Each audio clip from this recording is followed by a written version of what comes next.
Radha Ballabh Shri Harivansh friends, आज की इस वीडियो में हम जानेंगे कि पाप मोचनी एकादशी की सरल पूजा विधि क्या है, पूजा हमें कैसे करनी है, व्रत कब करना है। साथ ही जानेंगे कि पारण हमें कब करना है और पारण किन किन चीज़ों से करना है।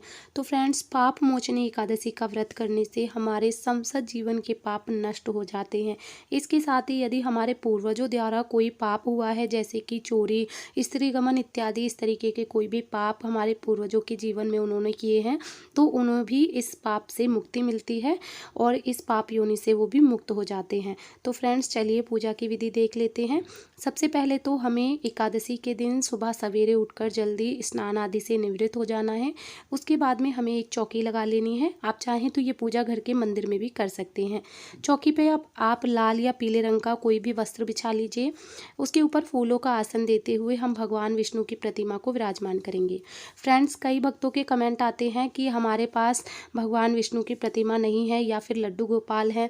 लड्डू गोपाल नहीं है और भगवान विष्णु की प्रतिमा है। तो देखिए, एकादशी के व्रत में भगवान विष्णु का पूजन किया जाता है। उनके किसी भी स्वरूप का आप पूजन कर सकते हैं, चाहे वो लड्डू गोपाल हो, शालिग्राम भगवान हो या विष्णु भगवान हो, तो आप किसी की भी पूजा कर सकते हैं।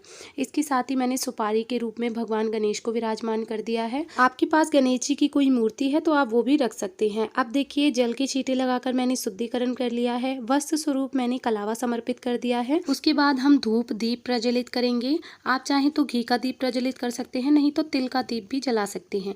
इसके बाद लाल रंग का पुष्प हम भगवान गणेश को समर्पित कर देंगे। भगवान विष्णु को आप पीले रंग के, सफेद रंग के जो भी पुष्प आपको मिल जाए आप वो समर्पित कर दें। फ्रेंड्स, एकादशी का व्रत शुरू करने से पहले कुछ नियमों का विशेष रूप से हमें ध्यान रखना चाहिए। जैसे कि एकादशी का व्रत जिस दिन हम शुरू करते हैं उससे एक दिन पहले ही हमें प्याज, लहसुन या फिर कोई भी तामसिक भोजन या शराब का सेवन इत्यादि नहीं करना चाहिए। इसके साथ ही हमें पूर्ण रूप से ब्रह्मचर्य का पालन करना चाहिए। तो ये कुछ नियम होते हैं जिनका हमें विशेष रूप से ध्यान रखना चाहिए। और इसके बाद एकादशी वाले दिन आपको पूरा दिन भगवान की भजन कीर्तन में ही व्यतीत करना है। इस दिन आप किसी की भी चुगली, निंदा, बुराई ना करें। इस दिन आप विशेष रूप से ध्यान रखें कि आपकी वजह से किसी को कोई कष्ट ना हो, आप किसी को कोई ऐसी वाणी या शब्द ना बोले जिससे किसी को कोई कष्ट पहुँचे। और ज़्यादा से ज़्यादा इस दिन आप भगवान के नाम का भजन करें, मंत्र जप करें, कीर्तन करें।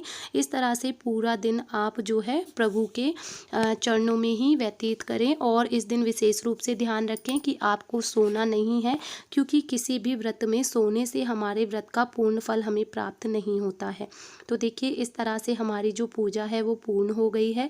पूजा पूर्ण होने के बाद में हम कथा पढ़ेंगे, तो हाथ में थोड़े से तिल या फिर पुष्प लेंगे, क्योंकि खाली हाथ कभी भी कथा नहीं पढ़ी जाती है।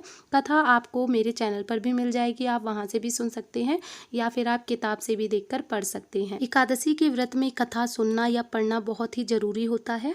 और कथा पूरी होने के बाद में हाथ में जो तिल या पुष्प लिए हैं उन्हें हम भगवान विष्णु के चरणों में समर्पित कर देंगे।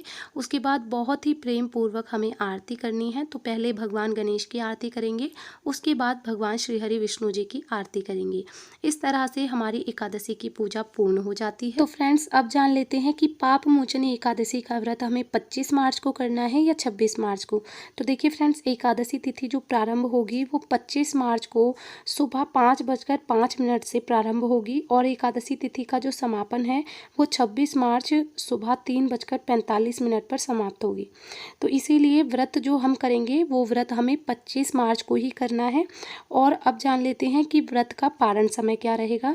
तो देखिए, 26 मार्च दिन बुधवार दोपहर 1:40 से शाम 4:08 के बीच में ही पारण का समय रहेगा। अब देखिए, एकादशी के व्रत का जो पारण होता है वो हमें किन चीज़ों से करना चाहिए। तो देखिए, या तो आप लड्डू गोपाल के चरणों का जल यानी कि चरणामृत ले सकते हैं, उससे आप अपना व्रत का पारण कर सकते हैं।